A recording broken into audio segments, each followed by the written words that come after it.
back in. I'm live. Okay, you guys, wait until everybody gets back in here. I knew it was going to happen. I don't know if it's basically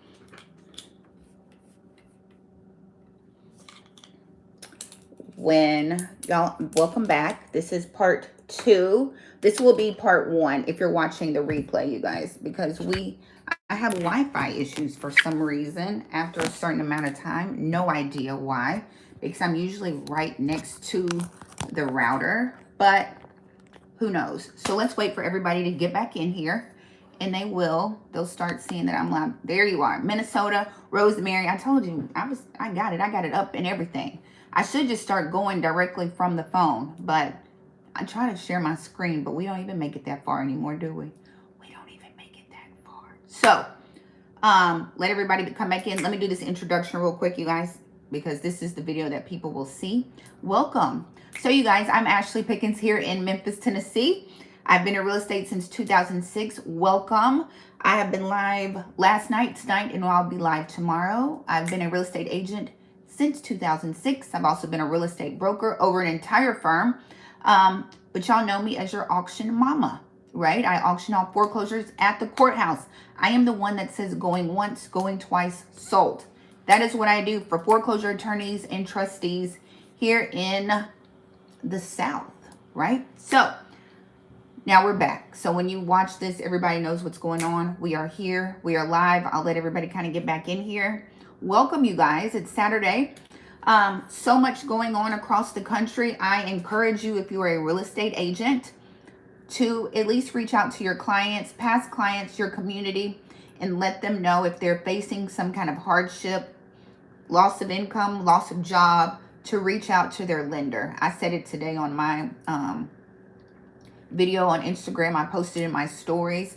Y'all tell your clients to reach out to their lenders if they just got laid off, if they're furloughed, if they cannot pay their, if they're facing some kind of financial hardship, tell them to reach out to their lender. There are options for hardship. They might give them like a forbearance, a 6-month forbearance to get them back on their feet. So real estate agents, people in the real estate industry, even if you're investors, I encourage you to tell people, you know what I mean? Like, we got to show up for our people in the good times and in the not so good times, right? And this is something that's near and dear to me because I work the distressed market. That is my niche. Welcome, Dramon, come on in here. My niche is the distressed market, right? I work with homeowners who are in foreclosure, short sale, airship properties. I pivoted to that side. I work with mostly investors at this point. But my point is, you guys, we should keep the same industry because we yell from the rooftops when interest rates go down to come buy a house. We're always asking for a referral, or we're always, posting about us at a closing. We should still show up for our clients in the not so good times too. And a lot of our clients have no idea what to do when they can't pay their mortgage anymore. So I encourage you all to let your clients know, to let your community know, reach out to their lender if they are facing some kind of financial hardship right now, okay? So that's my little spill. I encourage you all to do that. We have to take care of our clients after closing, you know what I mean? So I know some of y'all don't talk to y'all's clients after y'all close. I know that. I know. But I'm just saying, let them know to reach out to their lender if they're facing some kind of hardship. Lenders will give them like a forbearance and that kind of stuff. Okay, you guys? Okay. So, what were we talking about? Minnesota was asking about liens, IRS liens on a property. I said after the auction, usually that IRS tax lien will fall off after 174 days. Before the auction, if you're dealing with a homeowner and they have an IRS tax lien on their property, they gonna have to pay it. They will have to pay it. So, because those IRS liens usually follow the person, right? They follow the person who owes the taxes. Usually. So just know that. That will come out of their proceeds like anything else. Like if they owe HOA, if they have a mechanics lien, any kind of judgment, that will come out of their money at closing. So make sure you run your numbers closely. You know what I mean? Make sure you got your numbers right when you're making offers. It is fourth quarter. I hope y'all are making offers, especially on bank-owned properties. Make some offers. Banks are going to try to clear their books a little bit. It's towards the end of the year. Get these people off their books. So if you're looking on any of these sites like HUD Home Store, Home Path, Home Steps, VRM Properties, make some offers, you guys. Make some offers, you guys. It's the end of the year. What do you have to lose? What do you have to lose? Boom. So last night I went over foreclosure activity. The latest foreclosure numbers are out for September and third quarter. We have September foreclosure numbers and third quarter foreclosure numbers. So let's go over that again, class. I will read it for you. Do y'all want me to just read it like this, or do y'all want to see the screen as I read it? Do y'all want to see the words as I read it, or you just want me to read it to you? You know what I'm saying? Y'all tell me what you want. Y'all want to look at me, or y'all want to look at the computer screen with the words? Which one would y'all like to do? It is quarter 3 foreclosure numbers and September. Okay, y'all gonna look at me. You can just read it. Just close your eyes and just listen to me as I read it. I can't do both of them, okay? I don't know what kind of witchcraft you think I'm doing over here, but I can't do all of that. Okay, so here we go. Follow along with me. Here are the rules. Read to us. We don't need any internet hiccups. You're right, Jamon. You're right. We already here, aren't we? We're already here. One requirement. If I call your state, if I call your city, you have to put some hearts. You got to raise your hand. You got to do something like that, okay? Let me know if I call out your state or city. So here we go. Adam Quarter, hold on. Let me start again.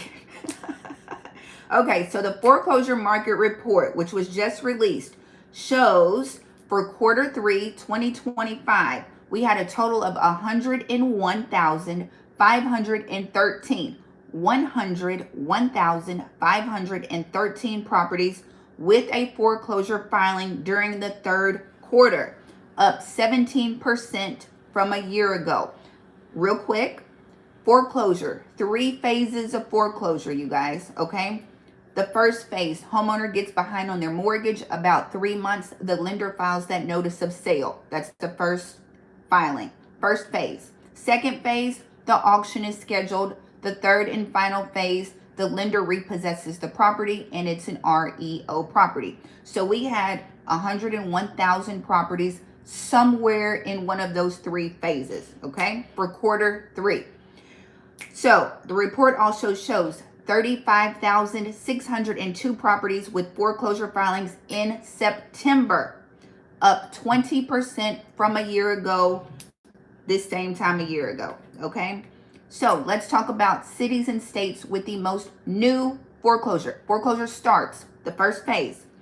A total of 72,317 properties started the foreclosure process in quarter 3. States that had the greatest number of foreclosure starts. Texas with 9,736 new foreclosures, almost 10,000 new foreclosures in Texas for the third quarter. Florida had 8,909 foreclosure starts. California, 7,862. Illinois had 3,515 new foreclosures, and New York had 3,234 foreclosure starts for quarter 3. Texas had almost 10,000. Almost 10,000. 10,000 in Texas. Cities with the greatest number of foreclosure starts for quarter 3. Houston, Texas had 3,763 foreclosure starts. New York City, 3,452. Chicago, Illinois had 3,144. Miami, Florida had 2,502 new foreclosures. In Los Angeles, California had 2,321 new foreclosures. Do y'all remember last weekend when I looked on PropWire and I put in Miami-Dade County and I put in pre-foreclosures and it was like 2,300 pre-foreclosures in Miami? I guess it was true. Miami, Florida had 2,502 new foreclosure filings. Okay, so let's talk about overall. Welcome, Joliet, Illinois.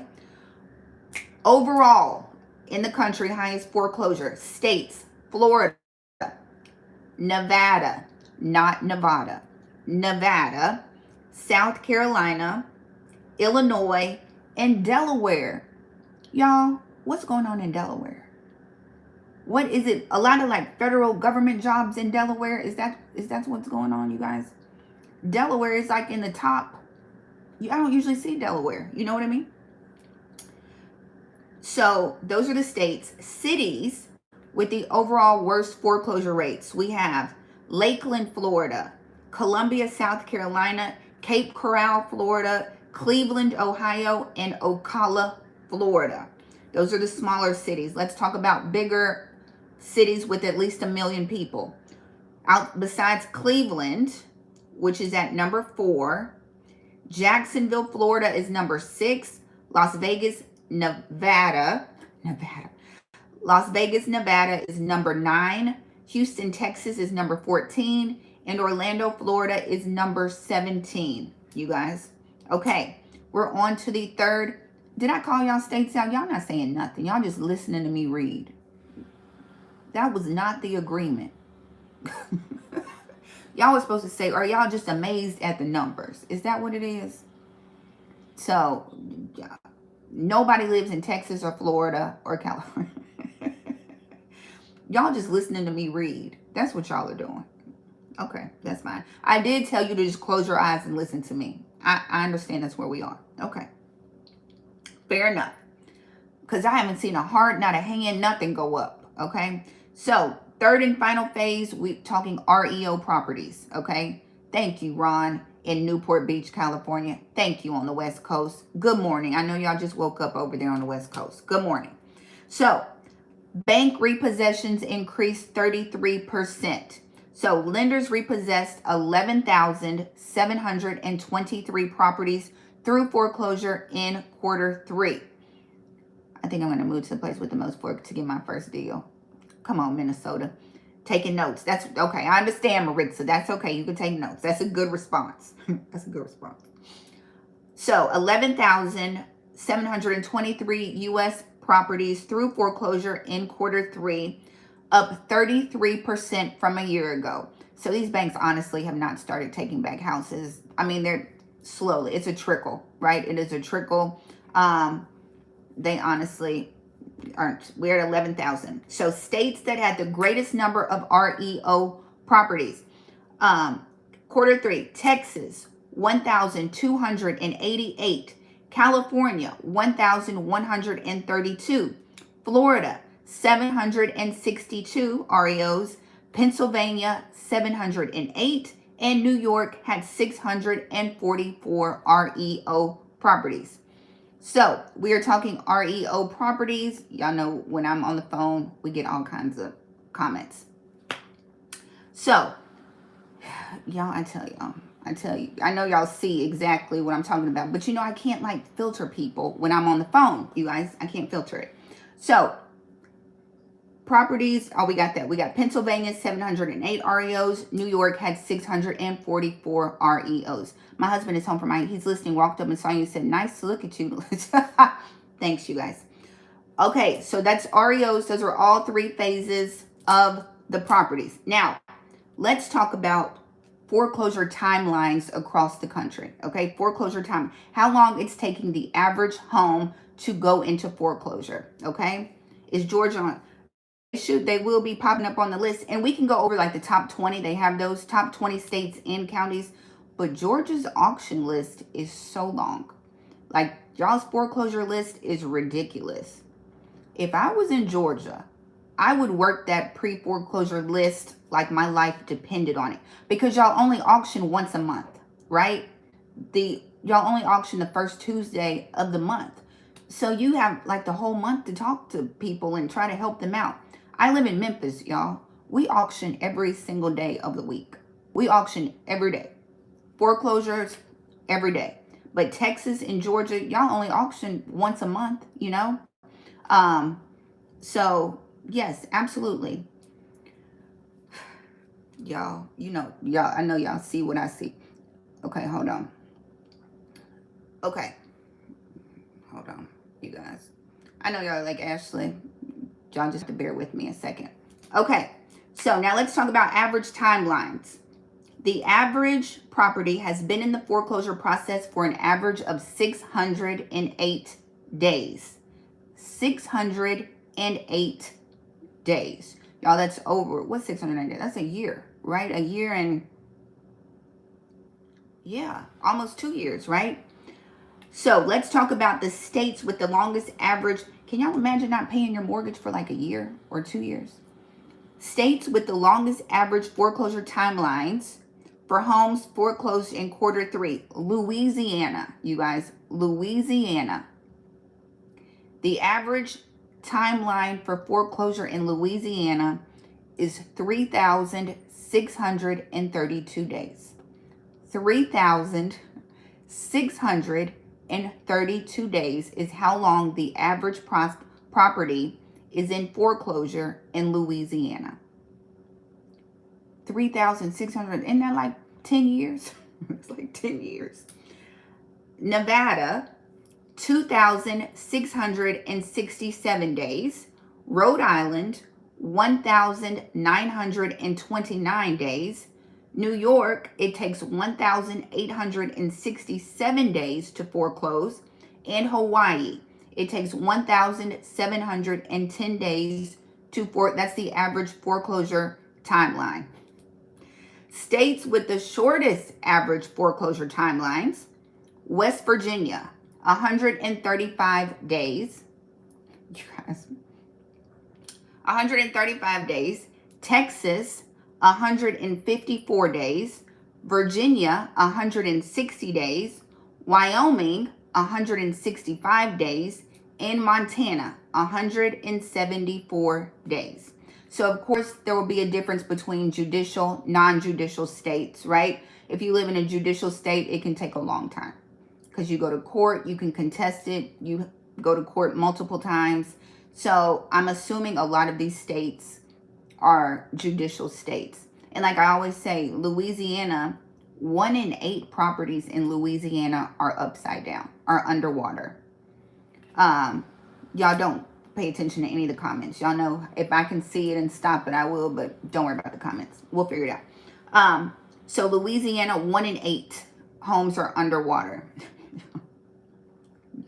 Y'all see when it's on the phone, I can't filter out comments. So y'all, we just roll with it. It comes with the territory.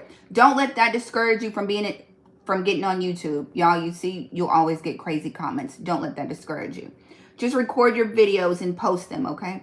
So those are the foreclosure numbers. Overall highest states, overall highest foreclosure starts, and overall REO bank-owned properties, right? Those are those states. Now, let's, if you want to, any questions? We were supposed to talk about auctions tonight, you guys. Did y'all want to talk about auctions? There was another article that I was going to share with you all. So what I was going to say is, yesterday I heard that military weren't going to get their checks because of the government shutdown. I did see an updated video that said active duty. Don't start Minnesota. Don't start Minnesota. You got to pay your mortgage. You got to pay your mortgage. Unless you're facing a hardship or a furlough, a loss of job. You know what I mean? Then you can call and get a hardship. You know what I mean? And if you're watching this, if you're facing a hardship, call your lender and talk to them. But they were saying that active duty military, they're going to try to find money to pay active duty military. But veterans that have retired, that's still up for grabs if they're going to get paid on the 15th. So you guys, I hope they find money to pay everybody on the 15th. You know what I mean? That was just an update for that. And I asked, like, how many people do you know that can go without a paycheck for 2 months, 60 days? Yo, it's a lot of people who cannot. There's a lot of people waiting on that check to come. You know what I mean? That live paycheck to paycheck. I don't know. So, you know what I mean? I don't know, you guys. Let's see. Okay, so I have another article. Or ask me if you have some questions about auctions. I wanted to talk about auctions a little bit tonight. I saw where there were about 56,000 purchase contracts canceled. I saw that almost 60,000 people canceled contracts in August. But I mean, okay, y'all, think about this. Talk to me. If you see everything that's going on in the country, in the economy right now, I know interest rates dropped that much, like that much. Interest rates came down. So I know people are going to start to refinance. They're trying to refinance. But do you think with, I mean, it's just so much going on, right? People getting furloughed, people getting laid off, distressed selling, because that's what's going to happen. If people go too long without getting a paycheck, they're going to start getting scared and probably try to cut expenses. Or distress selling. You can't afford your house anymore. I need to put it on the market and try to hurry up and sell it before I get behind, right? That's what distress selling is. When that happens, when people put their house on the market, distress, they might put it on at a lower price, right? Because they're just trying to get off of it, right? To give them some breather. So with that, will that bring a correction to our economy? Homes are just unaffordable for most people. Homes are just unaffordable for most people, right? Even, it doesn't matter what the interest rate is. It doesn't matter what the interest rate is. If the home is unaffordable, it's just unaffordable, right? If a gallon of milk is $50 at the grocery store, and they're like, it's got a 2% interest rate, it's still $50 for a gallon of milk. It's still too high. You know what I mean? So homes are just unaffordable for most people right now. So could this bring a correction? Layoffs? And do you think that's like the plan? Is that the plan? You know what I mean? Is that like in the grand scheme of things? You have to think about all that. When you start talking about laying off thousands of people, right? Thousands of people. You know the domino effect of that. If you lay me off, I can't pay my bills. I'm going to have to make some changes. You know what I mean? You're like, is that the plan all along, right? So do you think a correction is coming, right? Would that bring a correction? People starting to put their house on the market. Some of these home prices are coming down. And then maybe that will make homes more affordable for people. But as a buyer, if you're a buyer right now, what are you thinking? Are you like, hold on, let me hold on a second. These jobs getting a little shaky. These jobs getting, like we said, like almost 60,000 people canceled contracts last month. And it's been the same all summer. Like every month, we've been right at 58, 59,000, 60,000 people are backing out of contracts. I'm sure they're seeing that price, right? They are seeing that price on that bottom line and saying, I can't afford that. You know what I mean? And then backing out of contracts. And now with the jobs looking a little shaky, I'm sure people are like, hold on. I don't know if this is a good time. We might just need to hold what we got. You know what I mean? Like, I would probably take what would be affordable. I mean, it's just it's gotta be in line with what jobs, wages are paying. You know what I mean? When they said the average house is $430,000, $440,000, that's almost $500,000 for the median home price. Not in California. Not in California. Not in California. But in most places, it's like $440,000. That's like a $3,000 mortgage, maybe taxes and insurance. You know what I mean? Like, and Avriel, she might come on here from last night. She's in Texas. I tell you, everything happens to her and I have to share it. You know, we've been in a recession. Like if we're talking about true definition of a recession, we've been there. But, you know, we change definitions according to what we have going on. You know, to what fits the narrative, we change the definition, you know. But we've been in a recession. But I think what's going on now with job loss and all that kind of stuff, now we're going to have to really start saying, hey, we might be in a recession. You know, you might start seeing that mainstream, that recession, right? We've been in a recession.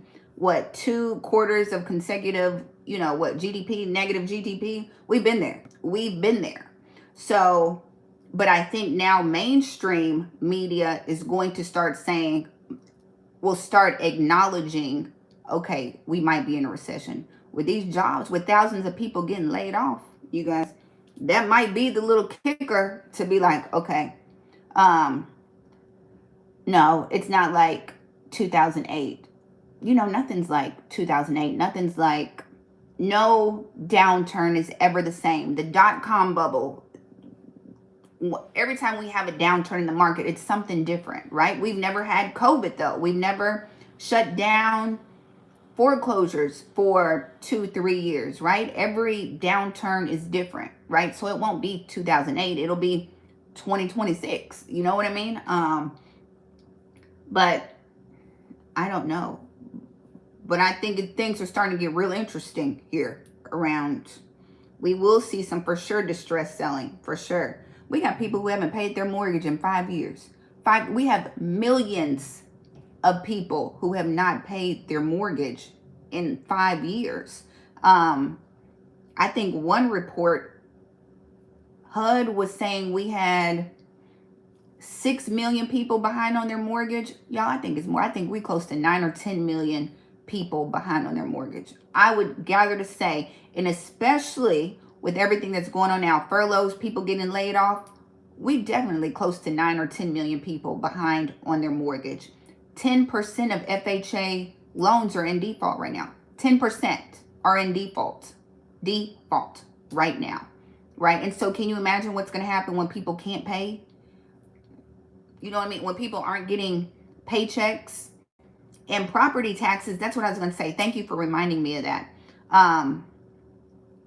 Justin, your guess is as good as mine. Are people still in their house? People reach out to me all the time, and I look at their mortgage statement. It's like, you have not paid in 371 days. These banks don't want these houses. Most of the banks don't want the houses back. You know what I mean? I think banks are trying to figure out what to do too. You know what I mean? Yeah, lost soul. That's what we do.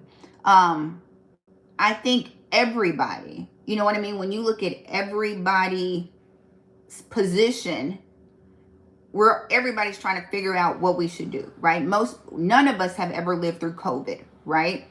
Where we were on lockdown, right? That killed a lot of people's business. A lot of people still never recovered from COVID, right? I'm talking about businesses and industries and everything.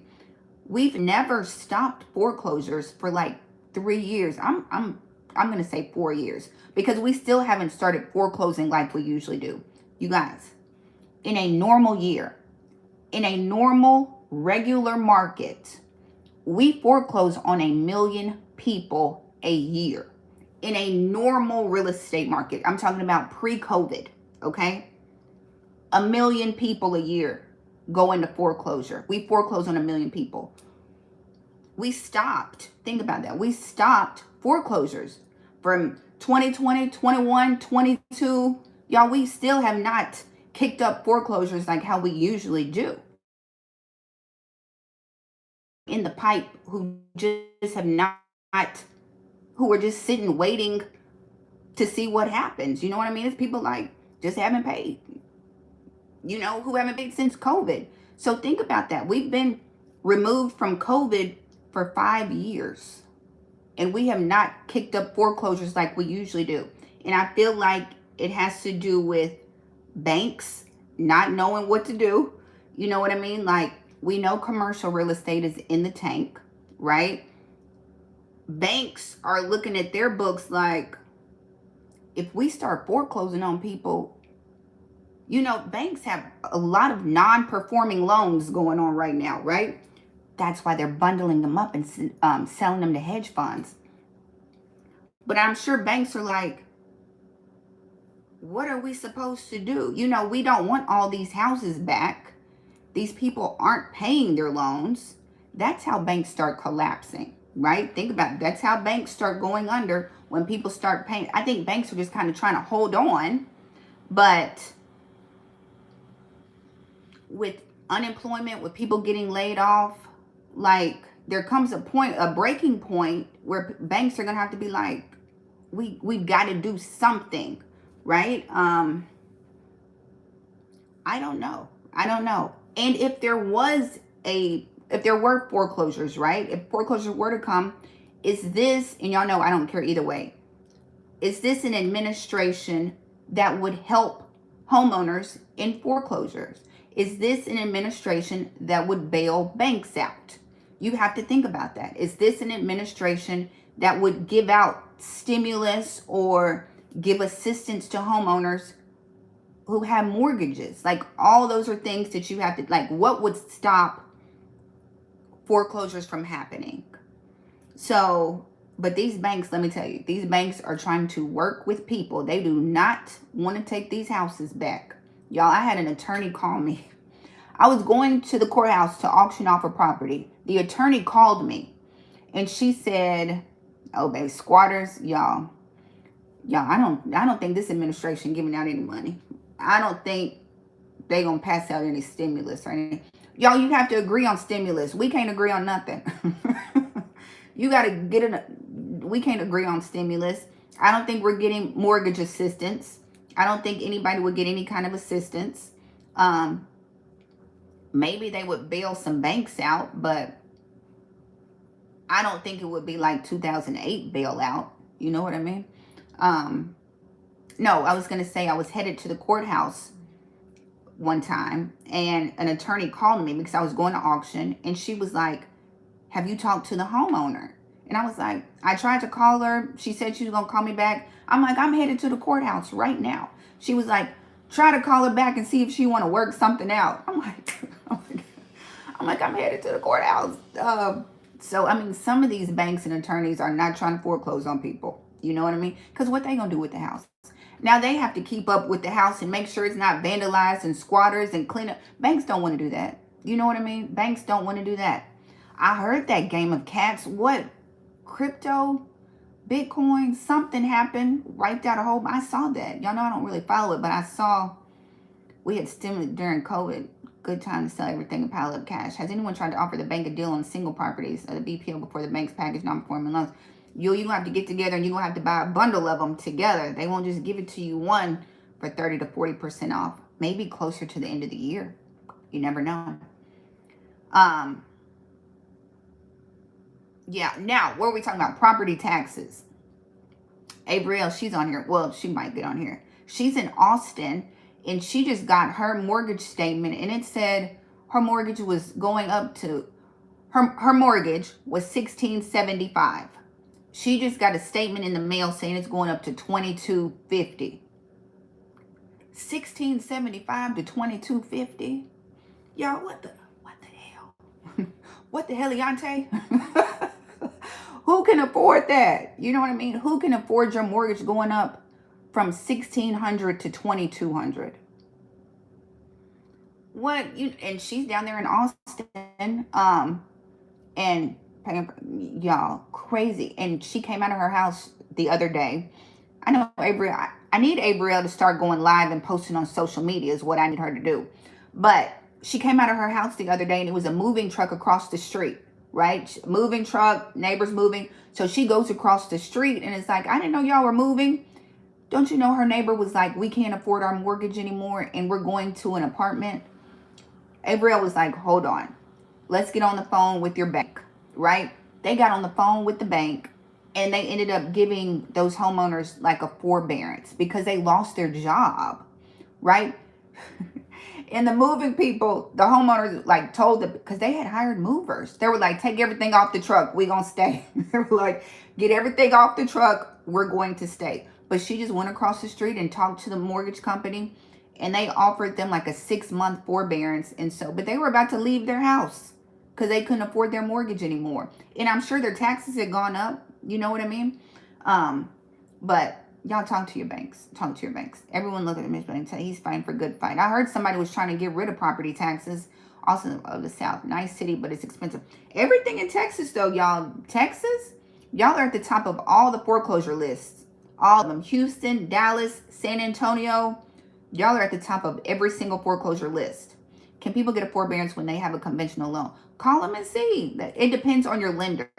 It depends on your lender. Some lenders will have a ton of like programs, like a 6-month forbearance, maybe a partial. Call them and see what they have. You know what I mean? And if they act like they don't want to talk to you, be like, escalate this to a manager. I need to talk to somebody. Talk to somebody. Right? Dallas, y'all on the list. Don't start. I see y'all's comments. Y'all know we're not going to do it. We're not going to do it.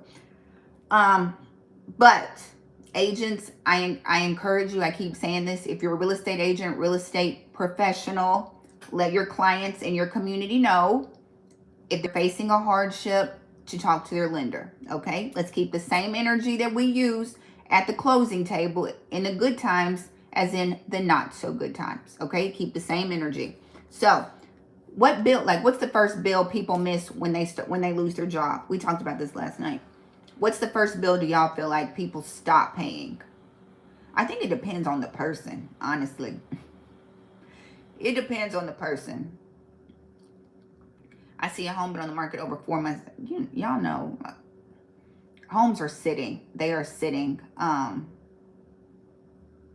It's hard. And it's going to be even hard for a distressed seller, right? If somebody is knowing they're about to get behind on their mortgage and they're like, let me hurry up and sell. There is no hurry up and sell, right? You're going on the market and you're going to sit there for a while. So you just got to figure something out. You know what I mean? I did a forbearance during COVID and was lucky enough to sell later with the profit. There you go. Preserves the credit. Yeah. And that's why I encourage you guys, if y'all know somebody, if you talking to somebody and they're like, I just got furloughed, I just got laid off, call your lender. Call them. Do not miss a payment. They have options. They don't know to give you the options if you don't call them to ask for them. Okay? So call and see what you can do. Okay? They got options for you. Cable bill. Yeah. What else? They just for additional. He's been credit cards, cable. Yeah. Insurance. People stop paying that car insurance when they miss that first, the first thing to go. A lot of people, and it's people I talk to all the time in foreclosure, it's always like, I can catch up. If I miss it this month, don't worry, I can catch up this mortgage. I'm like, a lot of the mortgages you can't catch up. How can you challenge? You got to do that reassess. You got to appeal it, don't you? You got to appeal your property taxes. Let them know you want to appeal it and, see if they'll take your appeal and come back out and reassess it. If I was you and I was appealing, I would pull some comps of some people who have sold at a lower price and show them the comps and be like, y'all taxing me on 2022 prices. It's 2025. Yesterday's price is not today's price. Reassess my taxes again. Oh, one other thing, you guys. I saw repossessions. Car market is down. Y'all, everybody just hold what you got. You know what I mean? Hold what you got. If you are looking for a house right now, and if you don't have to move, have to move, I would just say hold what you got. You know what I mean? Hold. And I know real estate agents are going to be like, I can't believe you said that, Ashley. I'm a real estate agent.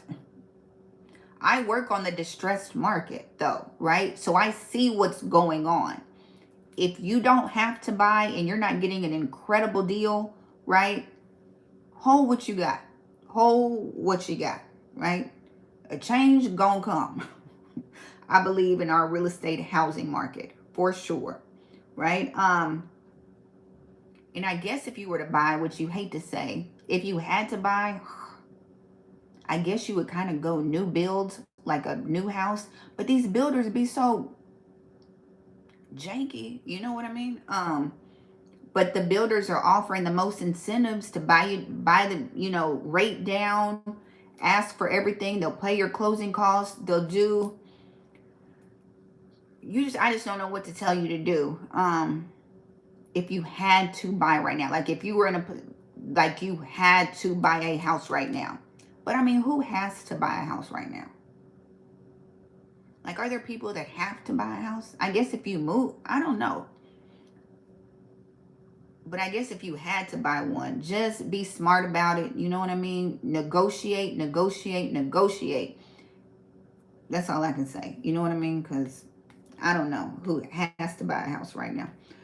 But that's what I would do. And builders, be careful with them because they be shady. Thank you. I was about to tell you. And because I keep seeing people on social media who don't know this, you guys. I know y'all know this, right? If you're buying a house and it's brand new, you're building it, boom, your mortgage payment is going to go up next year. If you're building a house right now, whatever they show you is your mortgage payment right now is not going to be what it is next year. Okay, you guys? They're only taxing you on the land. That is what's included, even if it's a fixed rate.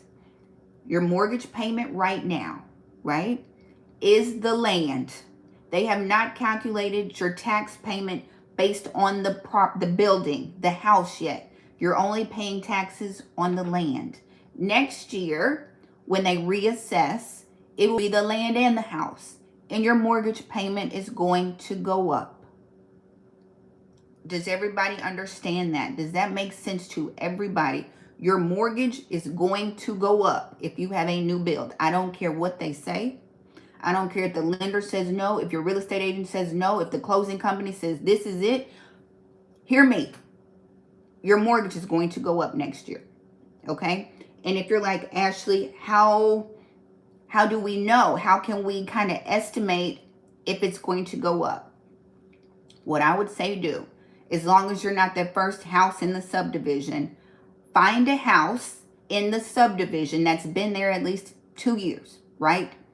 And go to your tax assessor site, go to like pay taxes or tax lookup and put their address in there and see how much taxes they pay, okay? See how much tax they pay on a house that is sitting there. And then you can see how much your taxes will possibly be the next year. Look, and they're like, and year after, and year after. So I'm here because I keep seeing people crying, saying, I didn't know my mortgage payment was going to go up on a new build. Yes, it is. I don't care what they say. Is this fixed? My lender promised me. My agent promised me. Everybody promised me. Your payment's going up next year. I'm telling you right now. Your insurance might go up too.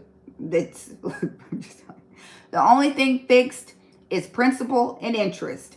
Taxes and insurance go up. Okay? So hear me. Don't say I didn't know. Ashley told you. I don't care where you live, what state you live in, who you're buying from. Boom. It doesn't matter. Your payment is going to go up. You know what I mean? Your payment is going to go up. So anticipate that. And if you can't afford it, I hate to ask this, but could you repeat that part again? Which part? I love colored pencils. Which part you want me to repeat? Everybody put in the chat. If you're building a house, your payment's going up. Put that in the chat. If you're building, you know I try to rhyme. If you're building a house, I don't know. If you're building it up, I don't know. I can't rhyme. OMG, my guess to buy and live in a shed. No, you just have to calculate. And if I was buying a house, you guys, taxes. Oh, okay. So everybody, look at me. This is Real Estate 101. Real Estate 101. Come to class. Come on in here to class. Your mortgage payment is made up. What's the acronym? PITI. You guys, what do those stand for? PITI. Principal, interest, taxes, and insurance. Principal, interest, taxes, and insurance. If you get a fixed, everybody's like, get a fixed payment. Get a fixed rate. Don't get an adjustable rate. Get a fixed rate, right? That's what they tell you. So your payment doesn't go up. Your payment's going to stay the same for 30 years. That's what they tell you. Your principal and interest is what's locked in. Your taxes and insurance will change. Okay? Does everybody agree with that? All the homeowners will say, true. Is that true or false that your payment is going to go up based on taxes or insurance? So a lot of people, when we had this big run up, when interest rates went down after COVID, you know, to stimulate the economy, people were overpaying, right? $40,000 and $50,000 over, people waiting in line to go to open houses, right? Property values started going up because we're paying $40,000 and $50,000 over. What is the city gonna say? We're not gonna let y'all have this money, and we're not gonna get any of this money, right? So what do? They came back out and they reassessed everybody's house at those higher payments, at those higher values, right? Everybody's home values went up.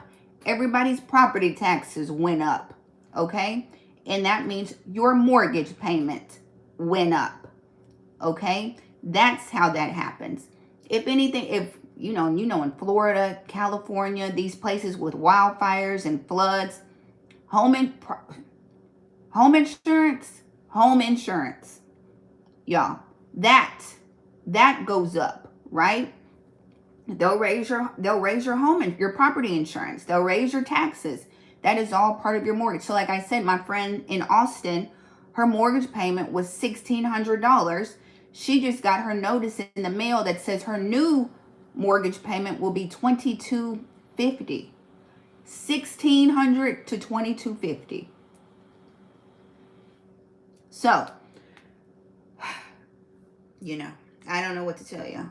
That's the lesson to you. And my point was, if you're buying a new build, you only get taxed on the land.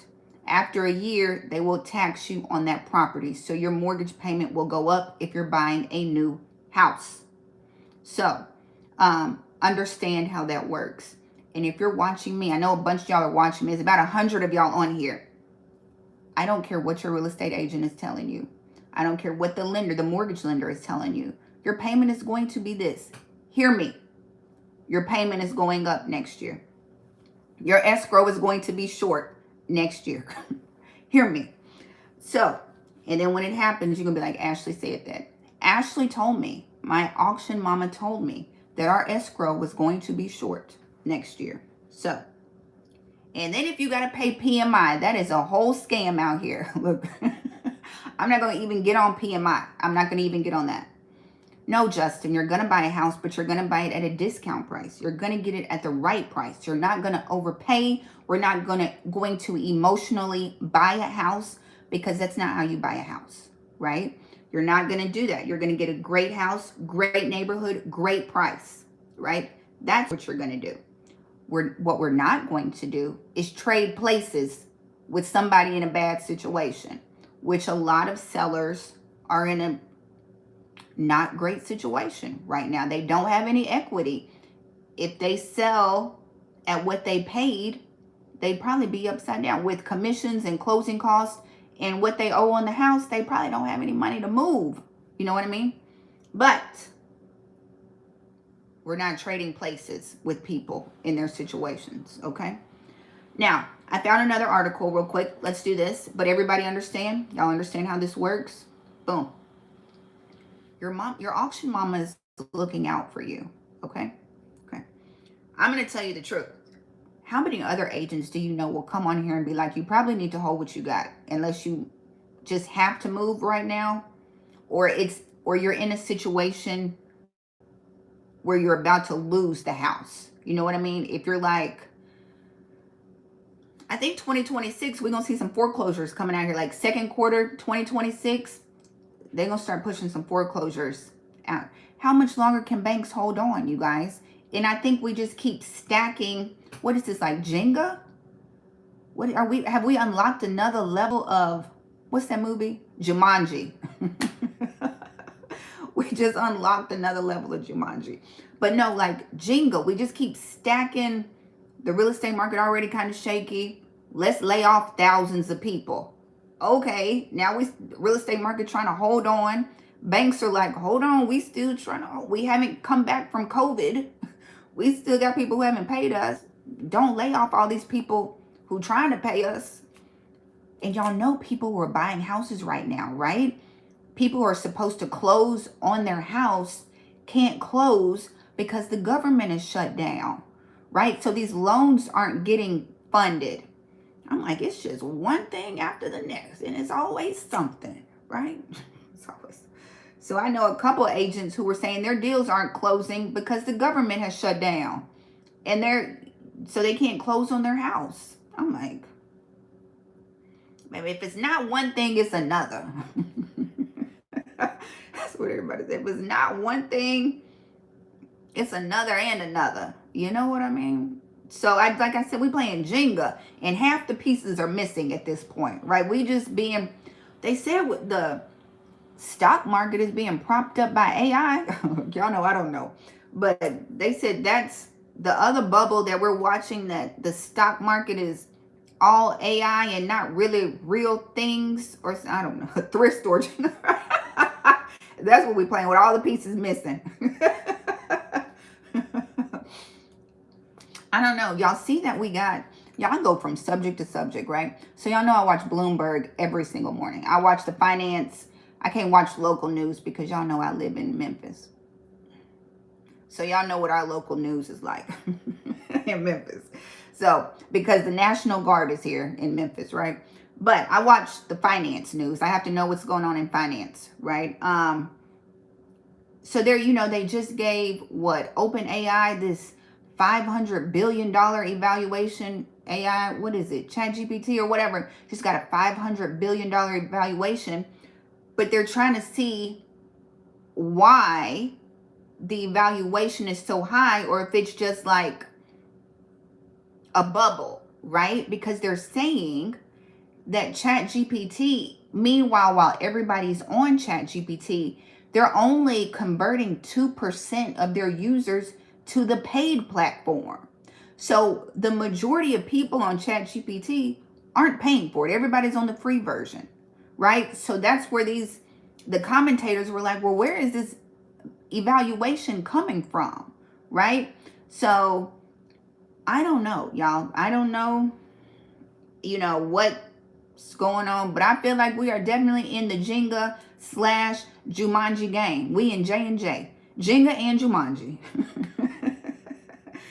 And we just keep unlocking levels, right? As the months go on.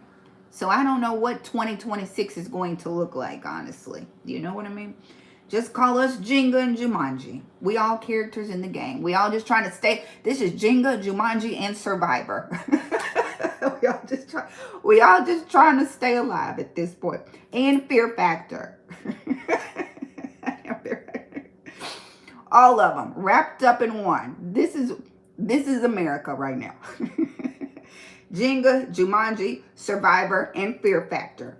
Come on in here. We all just players trying to stay a survival of the fittest right now in our country. So everybody just root for your favorite player at this point. Not 6-7.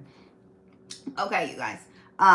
20 is going to make some people very rich and a lot of people very poor. For sure, for sure. For sure, for sure. The rich will get richer and the poor will get poorer. You know, so you just have to decide what side of the tracks you're going to be on, and you stay on that side, right? So what does that mean? Y'all stop overspending, right? If you got some credit cards, pay them down. At least get them down to what, the 30% level, 40%, 30% of the balance. What is it? I can't remember the formula. Pay your credit cards down. Get out of debt if you can get out of debt. Just do what you can. You know what I mean? Just do what you can. If you don't have to buy a house right now, and it's not a great deal, right? But you can afford it comfortably. Look, everybody, you see how everybody credit 10%, 30%. If you can pay it off and don't touch it, right? So y'all made me lose my train of thought. If you don't have to move, if you have to buy a house, buy it affordably, right? Make sure you can afford it comfortably, okay? Not barely. Not barely. Don't let your agent guilt trip you. Don't let your friends guilt trip you. Don't feel FOMO because everybody got a house in the backyard and you don't have one, right? Most people don't even have any money in their bank account. It doesn't matter, right? Don't overspend on Christmas. These kids don't play with anything. They don't even play with games anymore, you guys. Don't buy these kids. They don't even play with anything anymore, you guys. So, okay, I found another article. Don't overspend on these kids, is what I'm saying. Don't overspend. That's all I have to tell y'all. Especially the little bitty ones. You can just get them some rocks and some crayons and they're going to be all right. Balance is 30%, right. Pay for everything with bills and free way to clear debt. Amen to yours. That's right. That's right, you guys. See, I try to tell y'all what to do. Welcome, Tan, your first time joining. Hey, you guys. Welcome, welcome, welcome. Come on in here. Let's talk about top 20 states and counties with the most foreclosures. And then we can talk about whatever y'all want to talk about. I'm going to run through these top 20 states, okay? I'm doing top 20. Top 20. That means I'm going to run through them. And counties. States and counties with the most foreclosures right now. If I call your state or your county, let me know, okay? No point in having great credit right now if you can't buy a house at these prices. Just hold what you got. 2026, you guys. You got to, if you stay ready, you don't have to get ready. You know what I mean? If you stay ready, you don't have to get ready. That's the plan. That is the plan. And if you work, you know, I work pre-foreclosures. Y'all know I mail letters. Look, y'all, I mail letters every week. If you are in foreclosure and you live in Shelby County, I know about it. I know about it. You probably got a letter from me. Probably got a phone call from me too. If you are in Shelby County and you're in foreclosure, I know about it. That's all I'm going to say. So I try to help people before they get to the auction. That's what I try to do. I know, right? Don't be buying these kids all this and they break the toys. Parents, ask yourself right now, and then we're going to get into this. Parents, ask yourself, if you got some little kids, and I see y'all on Instagram with Christmas tree full of presents right now. Look around and see how many of those toys from last Christmas your kids still playing with right now. The whole tree is packed full of toys. They done broke half of them, lost the other half, and they only playing with the video games right now, right? Think about that. Think about that. They don't be playing with all them. You just want the gifts because to make the aesthetic, right? For the Facebook and Instagram. Them kids don't play with nothing. You know what I mean? Get them two little, what do you want? You want a video game and a jump rope? I'm going to get it for you, okay? A Roblox gift card? There you go. Because that's all they want. Don't be packing the tree full of stuff. Get them some books and a puzzle. Because you know that half of them can't read right now. So get them some books. Get some puzzles. Okay. Anyway, let's do top 20. I'm going to do this fast. If I call your city or your county, you know, put a heart in the chat or like it or say that's me. Say present. So number 20. Top 20 states and counties with the highest foreclosures right now. 20, Connecticut. Y'all are so funny. 20 is Connecticut. They had 332 filings. Counties, Windham, New London, and New Haven. 19, Arizona. Arizona had 737 filings. Counties, Pinal, y'all Pinal or Penal? Pinal, Graham, and Cochise County. 18, Alabama. Alabama had 547 filings in September. We're talking September. Counties, Mobile, Jefferson, and Montgomery. Number 17 is Michigan. Michigan had 1,090 filings. Counties, y'all, what is this word? Montmorency, Muskegon, and Sanilac. I don't know, y'all. Michigan. Look, Michigan. There we go, Arizona. Shout out. Thank you, Arizona. 16, Pennsylvania. Pennsylvania had 1,412 foreclosure filings. Counties, Philadelphia, Berks, and Venango. I'm so country. Venango. Venango. Venango. Number 15, North Carolina. North Carolina, we had 1,223 filings in September. County, Jones, Lee, and Cleveland counties, North Carolina. Number 14 is New Jersey. New Jersey had 990 filings in September. Counties, Cumberland, Salem, and Sussex County. I see y'all, North Carolina. I see you, Pennsylvania. 13, Georgia. Georgia is number 13 on this list. 1,251 filings. Counties, Decatur, McDuffie, and Haralson County. Decatur, okay. Decatur, that's the first time they popped up on the county list. What's Decatur? What city is that, y'all? Number 12, California. 4,136 filings. 4,136 filings. I see Georgia. Everybody in there from Georgia. There you go. California counties, Mendocino, Shasta, and Sonoma County. All right, all of Georgia. Y'all better start working y'all's foreclosures. Tracy in California. Number 11 is Maryland. Number 11 is Maryland with 768 filings. Counties, Carolyn, Charles, and Baltimore City, Maryland at number 11. Turn to the East Atlanta. So I got you. 10 is Texas. Texas had 3,589 filings.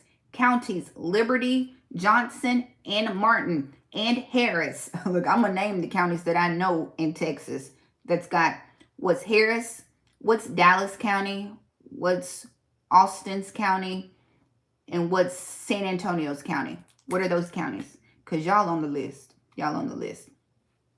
Y'all know our comments be so crazy sometimes. I try to see them when I can. Texas, we're going for first place the rest. Not Brian, not y'all in competition on who getting hit the hardest. If I was in Texas, I would work that foreclosure market. I would work the foreclosure market for sure. If I was an agent, I would make sure I knew how to do short sales, all that. Make sure I knew how to work that Texas market, you guys. The agents who position themselves and educate themselves on the distressed market, y'all make some money. Y'all will make some money. I think she meant Decatur, not Decatur. Oh, yeah, Decatur County. And then I asked in Texas, what counties are Austin? I know we got Harris County, Dallas, Austin, San Antonio. Watch those counties too. Number 9, we're in the top 10. Number 9, Iowa.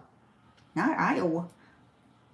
443 filings in Iowa. Counties, Clay, Hancock, and Cedar. Number 8 is Ohio. Ohio had 1,693 filings. Counties, Huron, Cuyahoga, and Highland County. I know how to say Cuyahoga because y'all taught me how to say Cuyahoga. Austin is Travis County. Okay. So number 7 is Utah. Baby, how many people live in Utah? I'm just kidding. I know some people who live in Utah. I just don't know them though. 388 filings in Utah. Utah is number 7 on this list. Is it like a lot of farmers in Utah? That's what it is, right? And the farmers are struggling right now. All right, look, we're going to be out of food, out of houses, out of jobs. Jenga, here we are, Survivor. Well, this is where the Amazing Race. All of us on the Amazing Race. Survivor and Fear Factor. Farmers, I don't know. Okay. What number does 5 years? Lost soul, I'm telling you, if you ask me, everybody's in their own camp of how many foreclosures y'all, I'm at 10 million. I think we have at least 10 million people behind on their mortgage right now. 10 million, final answer, that's where I am. Will that number ever come out? Probably not. Not until we're like at the end of it and the market is better and they're like, oh yeah, back in 2026, we had about 10 million people in foreclosure.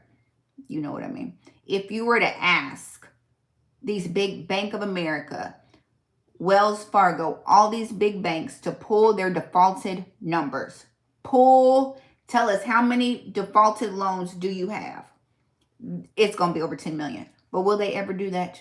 No, no. The banks would never give us that number. No. Because when you watch the stock market, all of them are going to always be in green. They're doing great. Everybody's opening a checking account and a savings account. Everybody's buying a house. There's plenty of people buying houses right now. Everybody's eating pink Starburst and jumping through sunflower fields, if you ask the banks. But we all know that's not what it is. But if y'all were to ask, if that's the real number right there. And you know they're not going to tell us. Because y'all saw, I promise I'm going to get back to the list. So the article just came out that they overshot the employment that we create. They were off by like 900,000 jobs, right? Remember, they just revised the number. We had created so many jobs. And then they came back and said, uh-oh, no, we didn't. We were off by 900,000 jobs. We were off, right? Did y'all see that, right? So do you know how they got the correct number? The first numbers they were showing for employment and job creation was a survey, right? That's where why the economy was looking so good. We're creating jobs. Everybody got a job. If you need a job, you can get 2 jobs, right? Everybody got a job. It was a survey. They surveyed they said they surveyed 170 businesses, and they took a survey on if they had hired some people. And that's what they went off of. And that's why it made it look like there were so many new jobs until they got the real numbers and showed how many people had filed for unemployment and got the real numbers. And then it was like, oh, we were off by 900,000 jobs. We already knew ain't nobody had no job, right? That we saw that. My point is, because you're like, Ashley, get to the point. It was a survey. You know what else is a survey, you guys? HUD's numbers. HUD puts out their numbers each month on how many people are in foreclosure. And HUD is saying that there's, 6 million people in foreclosure right now? 5 to 6 million people. That's also a survey. They survey people asking if you paid your mortgage. HUD ain't never asked me if I paid my mortgage, right? So I'm sure they're way off on those numbers too when it comes to foreclosure, right? So I'm in the 10 million. We got at least 10 million people behind on their mortgage.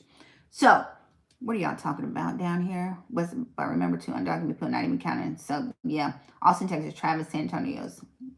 So, and I forget, people are coming in here and watching, and they're watching it, and people comment at the part that they're watching. So I can tell what people are like, I'm here.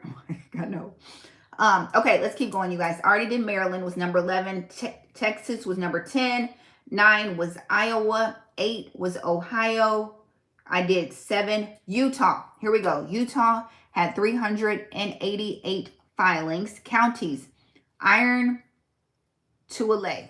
Y'all ask me this all the time. Tuolumne. T-O-O-E-L-E. Tuolumne and Box Elder. Okay, in Utah. Number 6 is Illinois. Illinois had 1,888 filings in September.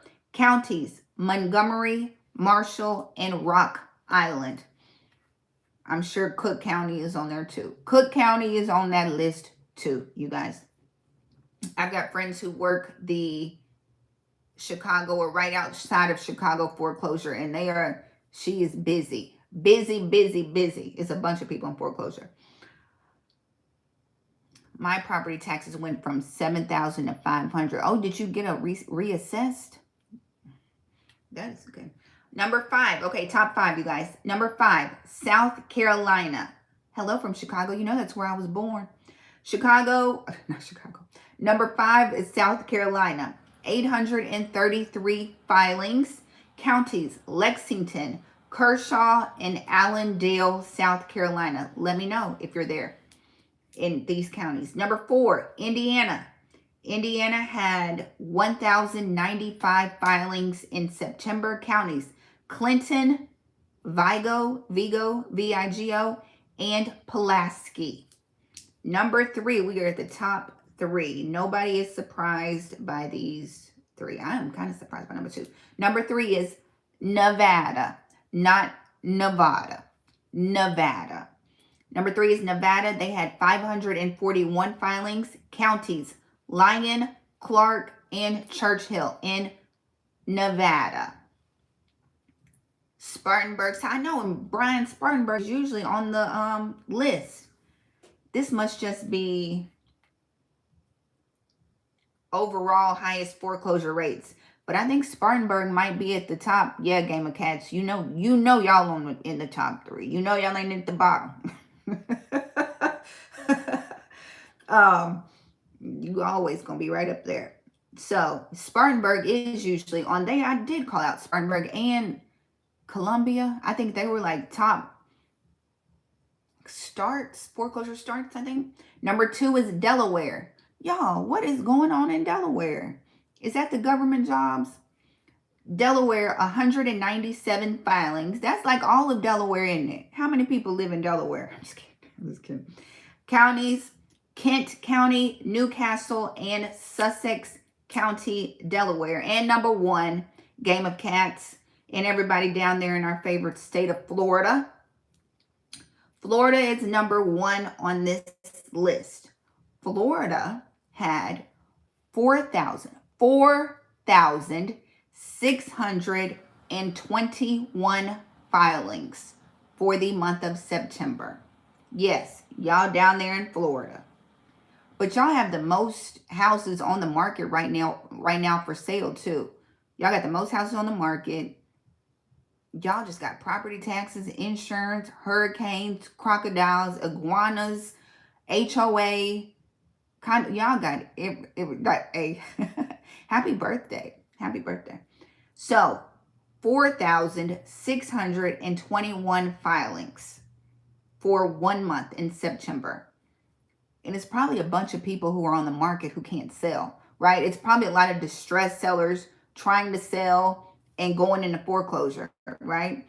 Counties, Hardy, Highlands, and Osceola County. I would put Orlando on that list. I would put Miami on that list. I would put Lakeland, Florida on that list. All the ones that we said earlier we talked about earlier for sure. So that's the top 20, you guys. That is the top 20. I'm sorry, Minnesota. You know y'all ain't really on the list. Let me see where Minnesota falls on this list. Minnesota is number 43. Because I know my guy from Minnesota is watching. Y'all number 43. Everybody is paying their mortgage in Minnesota. So, sorry. Yes, we all have to buckle up. How do I start into this business? What do you mean, Tan? What kind of business you trying to get into? Real estate investing? What you trying to do? You know what I mean? Minnesota, I guess they paying their mortgage in Minnesota. Everybody got a job. Texas was building 4,000 homes a month. That's crazy for Florida. Everybody's overbuilding. Florida overbuilt. Texas overbuilt. Y'all got all these houses. I heard Nashville is kind of overbuilding too, right here down the road from me. And now y'all don't have anybody. You know, that's how builders go under. You build and then nobody comes and you can't pay that loan, right? That's why builders are right now offering every kind of incentive that they can offer to get people to come buy their home. If you are buying a home and you're going to a builder, baby, ask for everything that you want. Tell them you need a fence in the backyard. You need every single appliance you can think of, okay? Get everything. Fences, appliances, tell them to buy down your rate. Buy down your rate, pay all your closing costs. Get everything that you can get from a builder right now, okay? That's what I want you to do.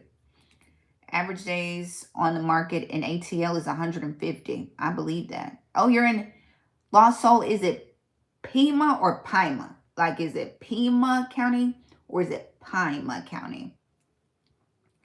Update in Riverside, California. Riverside, were y'all on the last list? Y'all usually are, Riverside. Let me go look one more time. Because Riverside, California is usually on our list of foreclosures. Lakeland, Florida, Columbia, Cape Coral, Florida, Columbia, South Carolina, Cleveland, Ohio, Jacksonville, Florida, Las Vegas, Houston, Orlando. I don't see you, but you're usually on there. Riverside is usually on there every single month. I don't know. Y'all might be getting passed up, Riverside. Or y'all just didn't turn in your numbers this month in Riverside. They didn't want to give the numbers. They were tired of being on the list. They didn't want to give the numbers anymore. Please provide stats for Michigan. Didn't I do Michigan? Did I say Michigan already? What's this list for? I was given a list of the top 20 states and counties with the most foreclosures for September. Top 20 states and counties, you guys. That's what it was, James. Whatever words he was calling all these foreclosure. Oh, people losing their jobs and people buying houses that they can't afford and property taxes going up and life is high and eggs are high and everything is high right now. I told y'all we playing Jenga, Jumanji, Survivor, and Fear Factor all at the same time. That's what we're doing. Foreclosure filings, not REOs. No, REOs were... Y'all are going to have to read these articles. Look, hold on. Let me turn the camera around so y'all can see real quick. Hold on. It might be a little shaky. Hold on, you guys. Okay, look. This is where I am, you guys. Boom. Adam. Boom. Go to this site. This is what I'm reading off of, you guys. Y'all with me? And so that's what I was looking at. And I clicked on Insights, recent articles. And then I was doing U.S. foreclosure rates by state for September. That's what I just read. And then foreclosure activity. So if you want to, you know, read these articles, then this is the site you go to. Adam Data, you guys. And I follow them every week. Their foreclosure numbers come out usually around the 11th or 12th of the month. So you can follow for yourselves. Okay, everybody with me? Everybody with me? Great. Is it the same process for builders foreclosure as it is for single home buyers? Like what happens when the home sites are abandoned? Can we get the land? Well, I guess you would just have to wait for it to go up for auction, right? Go up for auction.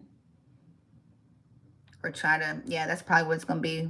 Because if the banks, I mean, if the builder goes under, then they're going to probably auction off, or that's what happened here. But we had a builder that died, right? And he was building a subdivision.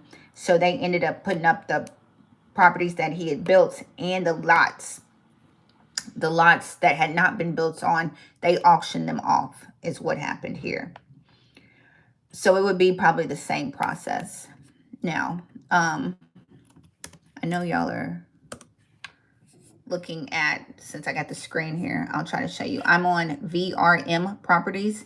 This is the veteran bank-owned site, VRM. These are bank-owned properties. Coming soon. Boom, boom, boom. We talked last night, you guys, right? If a property, this is a pop quiz to see who listened to me or who knows this. If a property is going up for auction, right? If a property is scheduled for auction, let's say next Friday. If a property is scheduled for auction next Friday, can you contact that homeowner and see if you can help them? Yes or no?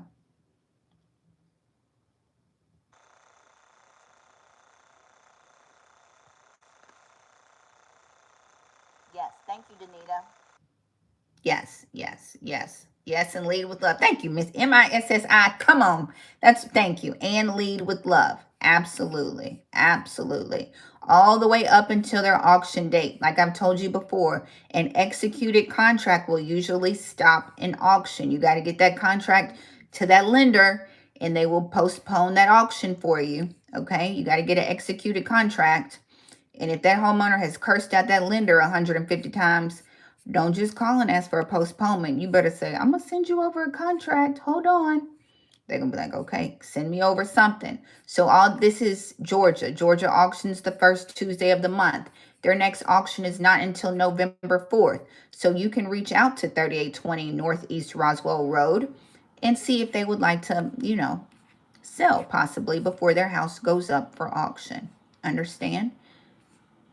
Now, keep in mind, if you buy it from the homeowner, directly from the homeowner, if there are any liens, any past due taxes, any outstanding things on their title, they're going to have to pay for it. Okay, that will come out of their proceeds. So account for that. A lot of these homeowners have gotten modifications and they've gotten amnesia that they got a modification 17 times.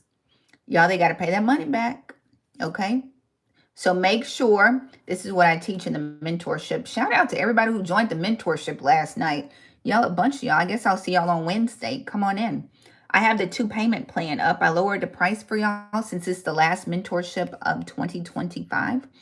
I was going to say, y'all, lost my whole train of thought.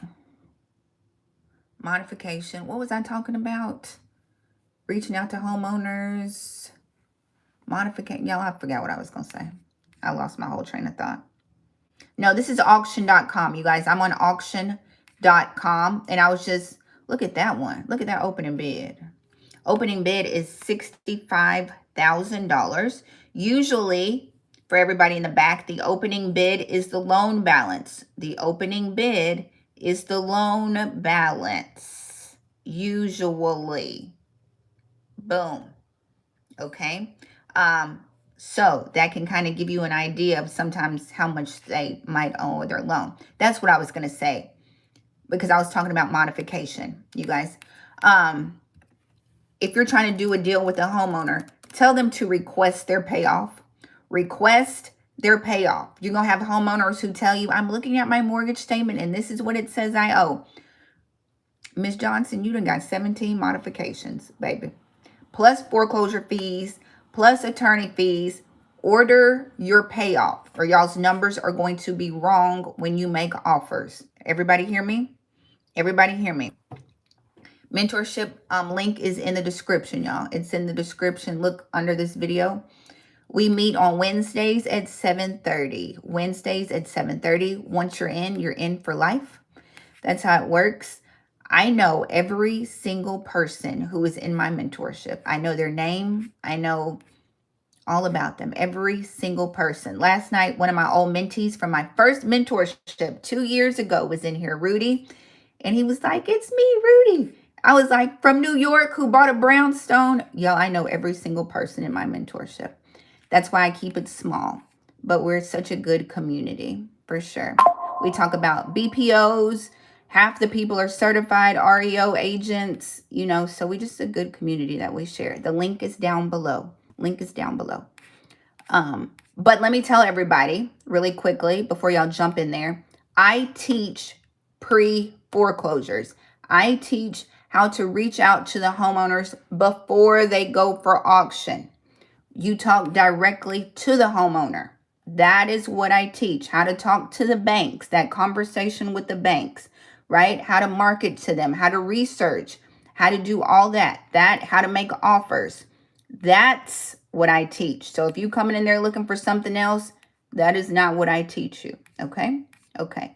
And my motto is lead with love, right? Everybody knows that. My motto is lead with love.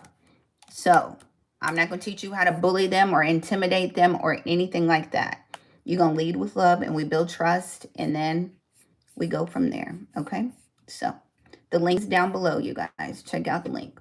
I'm on CREXI. Y'all know y'all like actually jump all over in this live. CREXI. This is the commercial real estate side, commercial auctions, commercial foreclosures, if that's what you're looking for, right? We have sale properties. If you're looking for an Olive Garden, a Holiday Inn, a motel, hotel, Holiday Inn, this is where you would look. You go to CREXI.com. Let me see what we got here so y'all can see what we got going on. Retail, multifamily, office, industrial, hospitality, mixed use, land, self-storage, mobile home park, senior living, special purpose. Boom. And you look on here and you can find what you're looking for all of those who are looking for commercial properties. CREXI is a good site for that. There's also LoopNet. LoopNet.com. Can y'all see that? LoopNet. LoopNet.com. Office, retail, industrial, flex, co-working, medical. They have for sale, for lease, auctions, businesses for sale. You come on here, land, restaurant, What y'all want to buy? Y'all want to buy an Olive Garden? A Red Lobster? Is that what we looking to buy, you guys? Y'all be cracking up my own jokes, don't I? There you go. You can buy a space in Honolulu, Hawaii. They have all kinds of stuff. If you're looking for office, New York City, London, Paris, Madrid.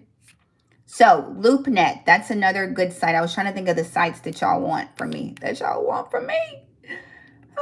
Okay. Land Watch. Y'all want land so y'all can get away from the city and grow you some eggs and some chickens. And I'll just come buy eggs from y'all. You know what I mean? If you want to get off the grid, get away from ChatGPT. Just get you some farmland, and you see right there. And you can see all the states and all the land, and you can pick one. Landwatch.com. You get your waterfront property, get away. You can really be on Survivor out there, you guys. We don't come play Survivor on your property. You can have a whole little compound out there. So, landwatch.com. There's also land and farm. Hold on. Y'all know I'm trying to type and hold the phone. Landandfarm.com, you guys. I know I need my beachfront for $21.19. If the bank would just give me the prices that they give the hedge funds, the world would be a better place. I could get my beach house on the beach in Florida for $27.19. And we could y'all could come there. And I mean right on the beach. You know what I mean? Right on the beach. And if it catch on fire, y'all gonna put the hose in the ocean and put my fire out. Not like they did in California. No shade to California, but that was crazy. How we looking at the ocean and my house on fire? Maybe somebody better go get a bucket, a hose, or something.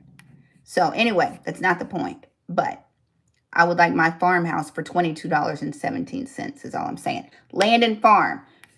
Y'all can look on here. They got acres, 30 acres for $200,000, 10 acres for $179,000. If you need farms, recreational, ranches, undeveloped, residential, horse property, waterfront, hunting. Baby, if you're trying to play the Hunger Games, right there, you can get some land. I'm just kidding. That's not what y'all gonna play. But those are some sites that I think you should, y'all should check out. What was the one that starts with an I? God's favorite child. What was it? It started with I. The Real Jarrell, you brought your land off of there. See, that's what I'm talking about. Honolulu does sound nice, doesn't it? Look, I'm reading y'all's comments. What site did it start with I? Pima. Thank you, also. Pima. Thank you. What was the one that starts with I? Y'all help us out. Give me another clue. Like, we playing charades. 3 letters. Sounds like. No, I'm just kidding. Starts with an I. It was a website. Did I do the website today? Was it today? I haven't been on a website that started with I. Have I? I know I haven't been on a website that started with I. I did auctions.com.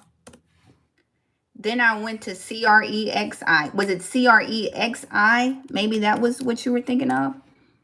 It's CREXI. Is that what it was? Okay. She gonna say start. You should ends with I. Ends with That's okay. You're God's favorite child. It's okay. I should have known. I was the one that was wrong. When you said starts with I should have been the one to know that you meant it ends with I. I'm sorry. We were not in alignment tonight. That's my fault. God's favorite child. Ends with I. So yeah, CREXI, XAI. You're right. It's my fault. It's me. I'm the problem. Sorry, you guys. It won't happen again, God's favorite child. I'm trying to keep us all on the favorite list. Okay, you guys. I don't know what else. What else do y'all want to know? Was I supposed to show y'all some more auction properties? We were supposed to talk auctions tonight, though, right? Y'all know when you come to the auction. Oh, let me ask this question, and then y'all going to bed. We're going to bed. It's 8:30. Auctions. Real quick. When it comes to auctions, you guys, everybody answer this question. Yes or no? Would you buy a property? I do this every week to see what y'all are going to say. Would you buy a property that you can't see the inside of? You cannot see the inside of the property. Yes or no? No. Crystal like, nope, nope. You can't see the inside of the property. Yes, no, yes, no. Y'all kind of split. Probably not. Daryl, don't start. You know I've been on here since 7 o'clock. If y'all would be on here like this is not a telethon. Y'all on here like a telethon. I'm not going to be on here all night. We're not having a lock-in tonight. It's not no spend the night live. Okay? We got lots of no's, lots of yeses. Okay, so auction. You can't see the inside of the property. Would you buy a property if you can't see the inside of it and someone lives in it and the homeowners are still in it? Can't see the inside and people live in it. Yes or no on that? Unless it's discounted like 60%.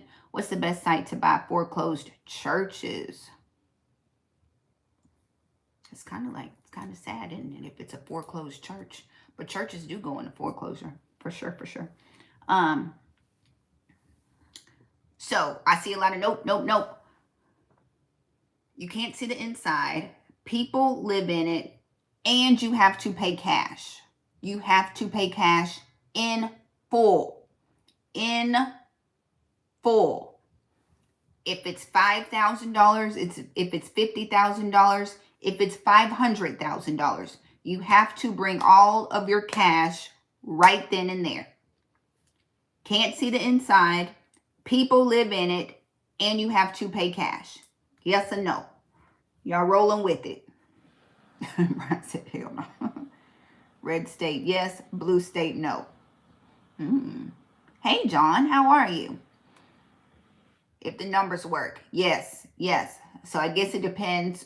You know, my investors are like, Auction Mama, do you have a sample contract for homeowners you want to stop an auction for, like smart offers? You know, it's like a traditional offer, the Rider 726. Just your traditional, like if you're an agent, well, let me take that back. Like I said, a traditional offer. If you're not an agent, you're probably like, Ashley, I don't have a purchase and sale contract. Yeah, and then you would just be your typical contract. I'm sure I have some, right? Like if you're doing a wholesale deal, if y'all trying to sign it, yes, but it would be a typical contract to stop that auction, right? Make sure it's got a closing date on it, because they're going to want to see a closing date. Now, if your people like got an auction scheduled in the next 24, 48 hours, they might not take a contract. They might say, send this money right now. I've had that happen to me. We ain't taking a contract. Your client is crazy. They done cursed us out 10 times. They haven't sent any money. If you want to stop this auction, Ashley, wire this money right now. And then you have to wire the money right then. So, you know what I mean. But usually you can just do a contract, execute a contract. So, okay, I'm with y'all. It's going to be hard to get them people out there. You have to call the bank to stop the auction. Yes, you got to get on the phone with the homeowner. You can't call the bank by yourself. You cannot get on the phone by yourself and try to talk to a lender. You know that's not how that works. They're going to say, I need the account number. What's the last four of your social security number? What's your firstborn child's name? What blood type are you? You know all the kind of stuff they're going to ask you. So you got to have the homeowner on the phone with you. But you're welcome. You're welcome. You know, at least get the people out. So, okay. So back to auctions. You can't see the inside of the property. People still live in the property. You have to pay cash. If people live in the property, you have to evict them. You can offer them cash for keys. If they don't take cash for keys, you have to take them to court to get them out. If you live in a non-investor friendly state, maybe you're going to have squatters in there. You know what I mean? So the auction, my point is the auction might not be for everybody, right? The auction is not for everybody. There is risk when it comes to auction. And you have to make sure you're buying the right lien. And on top of all of that, you got to make sure the title is good. That's what scares people from going to the auction. That title search. Title scares most people from even going to the auction. Because if you buy the wrong lien, your feelings will be hurt for the rest of the year. The rest of the year, you're going to be out of commission. because you done dropped off $50,000 on the wrong lien, right? You only buy first liens, right? Primary liens. That's what you buy. And a lot of y'all don't know how to read title, right? So there is some risk when it comes to the auction. Can you get a great deal at the auction? Absolutely. I've auctioned off properties for $500. That's right, Brian. You only buy that senior lien. You don't buy any junior liens or your feelings going to be hurt. Feelings hurt. That your game of Jenga is just over. It fell down if you buy the wrong lien. I'm just telling you, your game is over on Jenga. Okay? I know investors going through that now. They're not trying to budge. Ouch. Danita, what they going through? Look, what they going through right now. Are the banks accepting signed by homeowners? I haven't tried that, but I feel like they're going to want a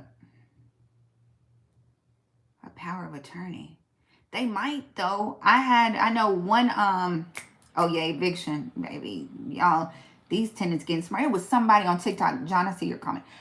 It was somebody on TikTok, y'all, trying to teach people how to squat. Did y'all see that foolishness? How to teach people how to be squatters. Like, was on live, trying to show people how to squat in people's houses. Like, come on. Like, I already told y'all, let somebody start squatting in my house, baby. Take the doors off the hinges. Take the doors off the hinges. That's all we're going to do. And we all going to be in here together, looking at each other in my house, right? I'm going to cut the power off. We're going to cut the water off. Baby, you're not going to be drinking water and I'm paying the mortgage and all that. No, Some guy got arrested. He was a squatter himself. Adverse position. I do it, but with actual notice. Some guy got arrested in Port. Baby, we going to be in here. What somebody said. I was like, because I'm moving in here with you. We going to be squishing in here if that's what we going to do. Because, baby, we going to both be in here. Not if I'm paying the mortgage. And you don't want to move. Take the doors off the hinges. It's community property now. Let everybody come in here if they want to. I'm going to be in here with you with a dog and a cat. So, But I live in Memphis. Y'all know I live in Memphis, so. We operate a little differently in Memphis, right? Here in Memphis, right? Like I talked to the guys at the auction, right? Because they have to evict people all the time. I'm bringing everything. Everything. I will set off a pest bomb in that house, right? As soon as you leave, I'm changing the locks. I will pay somebody to sit outside my house and watch until you leave. Because you're going to have to leave. And as soon as you leave, I'm changing the locks. Period. I don't know. That just makes you so upset, doesn't it? No, I'm taking the locks. Taking the doors off the hinges, baby. I don't care if it's snowing, whatever it is outside. Everything is coming in here now. And I think I saw some bugs. So I need y'all to set off the little termite bomb or whatever it is in the house. Oh, I didn't know anybody was in here. Anyway, so what I was going to say is the investors down there, the investors were saying, I asked them, I said, how long is it taking for you to put people out of houses, right? Evict people. That's the word. I forget the words. How to evict people. I'm sorry, that's the proper word. And this investor told me, he was like, it depends on who you know. He was like, you can pay, what did he say? You can pay $500 and take them to court and go through the normal process. He was like, but it's some attorneys. He said, you give them a little extra, they're going to put you on the top of the list and go on, evict them real quick. He said in like, what did he say? 30 days, the sheriff is going to be out there putting them out. So I was like, okay. You know, so it's always people who can maneuver, right? If you know the right people, give them some extra money. Like, you don't even have to go to court. I mean, it is court. You know what I mean? But that's all I'm saying. I'm not saying that's right to do, but I'm saying there's people they getting around some of this stuff. But it depends on if you live in an investor-friendly state or not investor-friendly state. You know what I mean? But the squatters have rights. That's why you buy in red states, landlord for you got to buy landlord-friendly states. Like New York, don't you buy in New York. You're just going to be upset. You're just going to be upset. But anyway, at the auction, before we start talking about what we would do, right? The liens, right? You have to do title search. A lot of people are just not comfortable buying at the auction. You have to bring all your money to the auction, right? Everybody's like, how am I supposed to know how much money to bring? You have to set your bid and bring all of it. And bring all of it. And then somebody's like, well, what if I don't have enough money? There's no such thing. You stop bidding when you run out of money, right? They were like, what if I win the bid and I don't have enough money? You don't win the bid with not enough money. You stop bidding when you run out of money. That's how, you don't just keep bidding. You know how much money you brought. You stop when somebody else beats you. You know what I mean? And then you just try again next time. People usually bring increments of money, right? Because I don't have deeds. I don't have refunds. I don't have keys. I don't give you keys at the auction, right? So I always tell people, how do you get in the property at the auction? If you buy a property at the auction, how do you get inside? How do you get keys to the property at the auction? How do you get inside of that property? If you buy a property at the auction, how do you get inside of it? Ashley, do you teach capital raising private funding? I know there's a window. Somebody was like, a crowbar. Can we send money at the auction? You can have somebody bid for you. You absolutely can. You can have, if you have somebody who lives, I'll say a brick.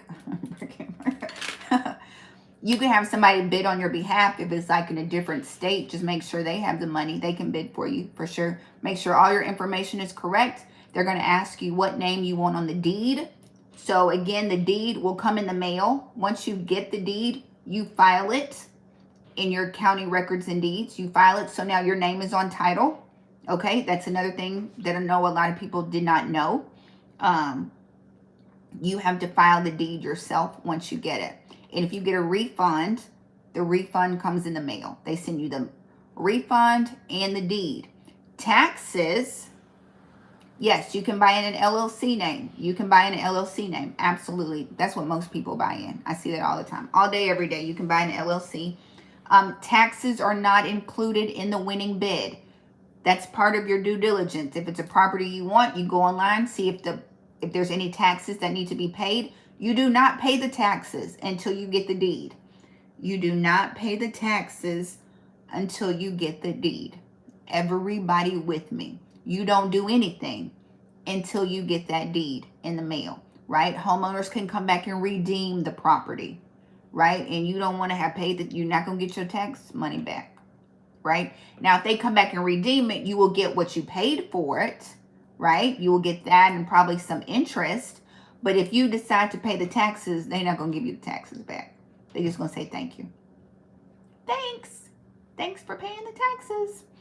So just be very mindful of that. Taxes not included. Check that title. You got to buy the first lien. You guys, we already talked about that. Thank you, Danita. There's only 3 liens that you buy at the auction. There's only 3 liens that will give you ownership. 3 of them. 3 of them. 3 liens that give you ownership. Superior liens. What are they? That's a pop quiz. What are they? Name the liens that you can buy that will give you ownership. Name them. Somebody, if you've been watching me, you know this. Name them. I'll help you once you start. Which liens? There's 3 of them. I call them the 3 kings. That if you buy any of these, there you go, Brian. There you go. I see y'all. Yes, good job. Brian got it out the gate. Right, you buy 3. These are the 3 kings. You buy these and you get ownership of the property. The first one, that primary mortgage, right? That's what I auction off usually at the courthouse. That's that big mortgage when you buy a house, right? The one where you hold the sign, I love my realtor, closing, yes. That big primary mortgage. That's when people go into foreclosure and it goes up for auction. You buy that. You get ownership of that house. Taxes. Everybody know we have tax sales, right? You get behind on your taxes, they will auction that off and you will get ownership of the property. And HOA. HOA can foreclose on you. You can. Absolutely. If you buy an HOA lien, you can get ownership of that property. Primary mortgage, taxes, and HOA. That's what you buy at the auction. You don't buy nothing else at the, you don't buy second liens. You don't buy HELOCs. You do not buy home equity lines of credit, right? You don't buy that. And there are a lot of people who will pay their primary mortgage and take out a HELOC to do some repairs, right? Which is a separate payment, and they will stop paying their HELOC, okay? They'll keep paying their primary mortgage because they know they got to pay that, but they will stop paying their HELOC, and this will go into foreclosure. Their home equity line of credit will go into foreclosure, and it will go up for auction. You do not buy that at the auction, okay?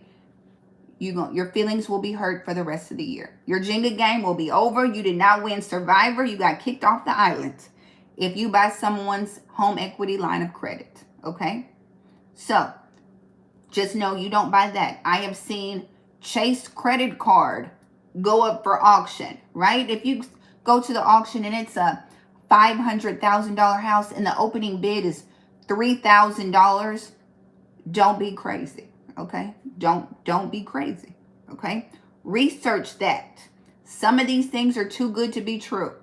If you see the opening bid is $3,000, it's probably not the right lien, okay? You're probably buying the wrong lien, and your feelings will be hurt for the rest of the year. And Chase credit card is just going to say thank you for paying off their debt, right? That's it. So be mindful, do your due diligence. Get a title search done before you go to the auction.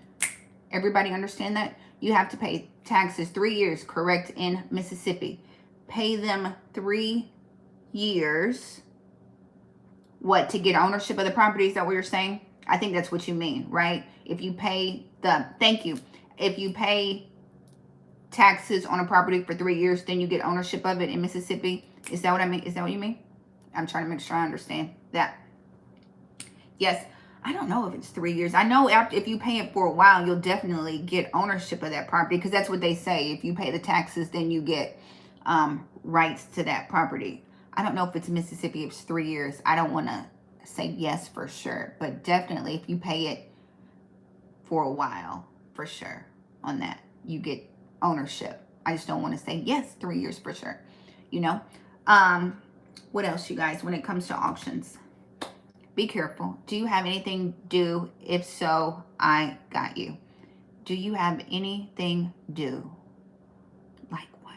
I don't have it. I need to do a masterclass. More property on the corner. So y'all know I'm good at translating, but I can't translate that good. What, Antonio? I don't know. I'm trying to read the question. Tell me what you're saying.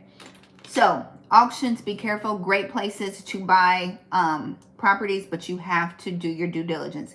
People can still be in those houses, right? The homeowners are still there. I've auctioned off the same property 3 times. 3 times, because the homeowner filed bankruptcy every time the auction went. And the guy bought it 3 times. Same guy. He was like, I bought this house 3 times. And that homeowner files bankruptcy every time the sale goes. And he gets all his money back. So that's good to know. He gets all his money back every single time. But that homeowner files bankruptcy, cancels the sale, he gets his money back. And then they go back into foreclosure again. So that's what happens a lot of times, you guys. Do you have any no. Okay, I was messing I just read the, no, thank God. Look at me, thank God. My bills are paid. So just be mindful when you go to the auction. Y'all, it's 115 people on this live. You guys, it's time for us to go to bed. It is Saturday, you guys. Unless y'all have any other questions, you guys, the mentorship link is down below. What else y'all want me to talk about? My favorite method, though, is pre-foreclosures. Y'all know I send letters. I have been sending letters for the last 5 years, right? The last 5 years out to homeowners, lead with love, and just offer my assistance, right? I just offer I was born in Chicago, but I'm country, though. I'm country. Offer my assistance, let them know I will help them.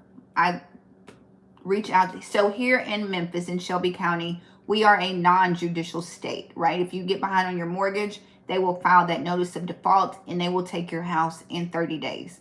Also, in Shelby County, trustee sales, there is no right of redemption. So if I auction off your house at the courthouse, you will not get it back. Like, you cannot come back and redeem the property, okay? So those are just some things to remember. That's why I reach out to people and offer my assistance and make sure they know what their options are. They have options. If not, they can sell their property, right? So that is what I teach. That's what I do. I think that's the best method. And you get to see the inside of the house. You get to build a relationship with that homeowner, right? We're kind of on their terms. When can you be out? I can see the house, see what kind of repairs it needs, unlike at the auction, right? I'm not bidding against other people at the auction. It's me talking to that homeowner and, you know, making sure it works. Oh, look at you in Lionsgate. I know exactly where you are. I know exactly what you're talking about. I was going to call the street name, but I ain't going to call a street name on this live. You know what I mean? No, come on in. The next mentorship starts October 22nd, right? But we're currently in one now. As soon as you join, you start coming to the meetings. As soon as you join, you get the blueprint course. You get all of my letters. You get everything. And then you come to the meetings. And then you're in forever. It's like lifetime access. Lifetime access. Who knew that, right? That's why everybody keeps coming back. We have a really good community from across the country. California, Florida, Texas, Maryland. Everybody's in there. I know every single person's name that has ever been in my mentorship. Everybody. I see Danita in here right now, down the street from me, who was in the mentorship. Like I said, Rudy was in here last night. He was in my mentorship 2 years ago in New York. As soon as his name popped up, I was like, Rudy. I know everybody. I know when y'all join mentorships and communities, they have no idea who you are. I know every single person in my mentorship. So how the links are down below, you guys. The links are down below. Look down below. Look, look down below. They're down below in the link, you guys. Down below. Welcome, Coffee from last night. Check that out. I have a question. What do you talk about on your streams? This current stream, I talk foreclosures. That is what I do. I work the distressed market. That is my niche. I pivoted away from the traditional retail market. I love all my clients on the retail side, but I love my investment side too. I love my investment side. I love working with distressed homeowners. I primarily work with investors. Those are my buyers. And that's just what I have done.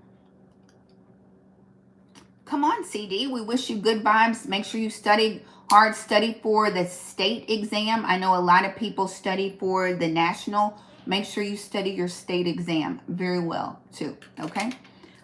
Do you have to be a real estate agent to buy properties? Absolutely not. Absolutely not. No.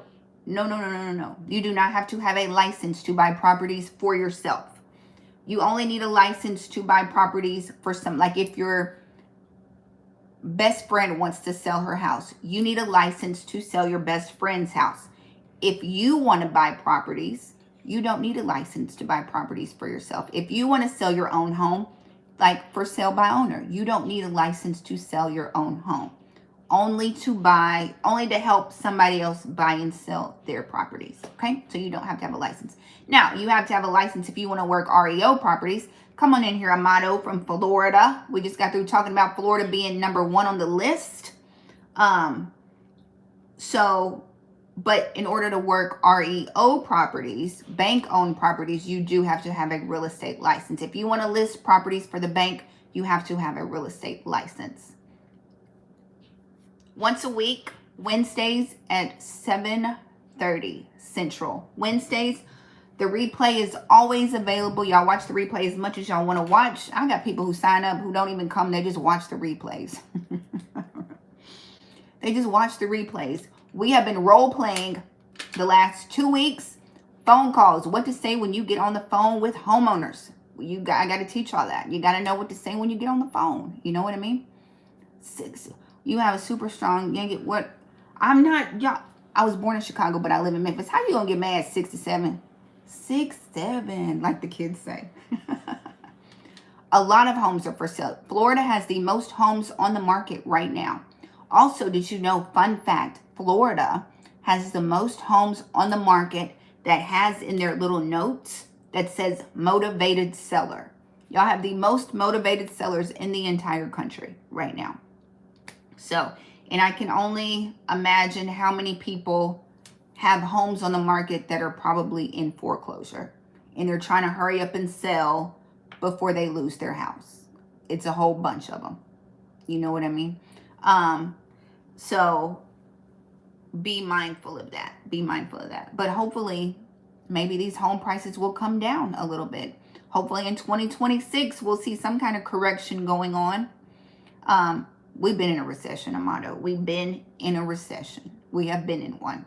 You know what I mean? But I think with these furloughs and job layoffs and permanent layoffs, I think now what I said earlier, like mainstream media might start calling it what it is, that we are in a recession, right? With all these thousands of people losing their jobs. Is it a buyer or a seller's market? Who can answer that question? Is it a buyer or a seller's market right now? Who can answer that question? For God's favorite child, is it a buyer's market or is it a seller's market right now? Motto will say it's a low baller's market. That's right. Look, they right. It's a buyer's market. It's for sure. It has flipped to a buyer's market. It is for sure a buyer's market. In this game of Jenga and Jumanji and Survivor, it is a buyer's market. But depend on where you live, right? Depends on where you live. But in most cities, it is a buyer's market. What is a buyer's market, you guys? That means we've got a lot of inventory on the market, right? So a lot of supply, but demand is low, right? Why is demand low? Interest rates are still higher than usual. Homes are unaffordable right now. The market is shaky. So we've got a lot of sellers that are trying to sell, and we do not have a lot of buyers right now. So the buyers have plenty of houses to choose from. So it is a buyer's market.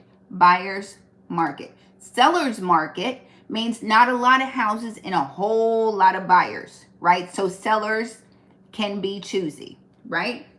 So right now we are in a buyer's market for most of the country, okay? It should be the first one. It says join the 6-week. I can't put it in here because I can't comment on the screen. But it's the first little link down in my description of this video, you guys. You can get whatever you want. That's why sellers are highly motivated. That's right. You ask for everything. You negotiate on that price. If your real estate agent is telling you to offer full price, you don't do that, right? We're not offering full price, especially if it's been sitting on the market, right? Especially if it's sitting on the market. If those days on market are past, y'all, I mean, everybody does not operate like me when it comes to buying houses. But if the days on market, if we pass like 15, 18 days, 20 days, you're not getting full price from me. You're not getting full price from me. Because y'all know when houses go on the market the first weekend, everybody who is looking is going to go see it. Y'all gonna go see it the first weekend it goes on the market. After that, the people who like it, they're probably gonna go back the next weekend for a second showing. After that second weekend, if you don't have any offers, nope, you're not going to get full price from me. But that's just me. That's how I operate with my clients. I know everybody operates differently. I know a lot of agents don't like to negotiate. Personally, I love to negotiate. Personally, that's my favorite part of real estate, is negotiating. Honestly, I'll let somebody else show the house. Just call me when you're ready to negotiate this price. And then I got you.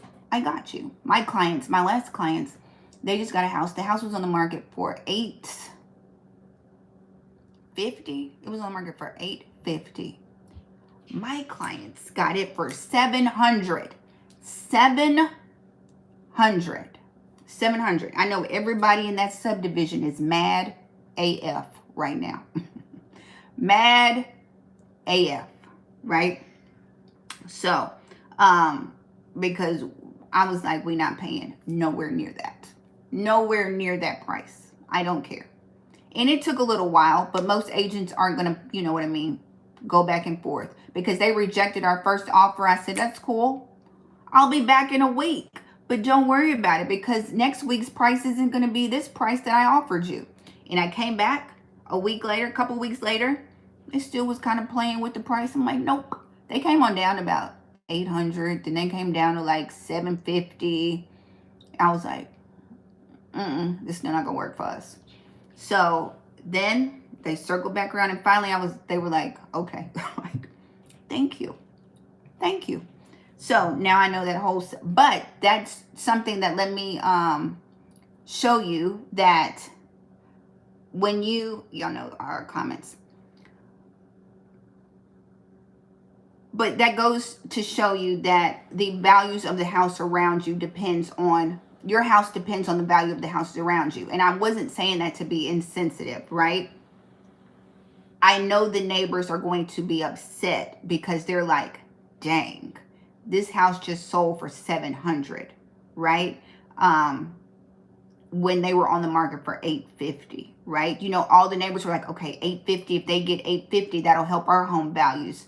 And so for them to sell at $700, the neighbors were probably like, dang.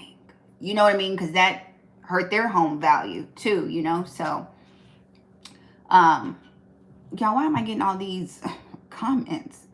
Right, living nice because there's no reduction at all. Yeah, Isabel, you know, some places y'all still living in, you know, some places still have a lot of demand and prices are just ridiculous. You know, in those places you just have to be careful. You know what I mean? Still make sure you negotiate and all that kind of stuff.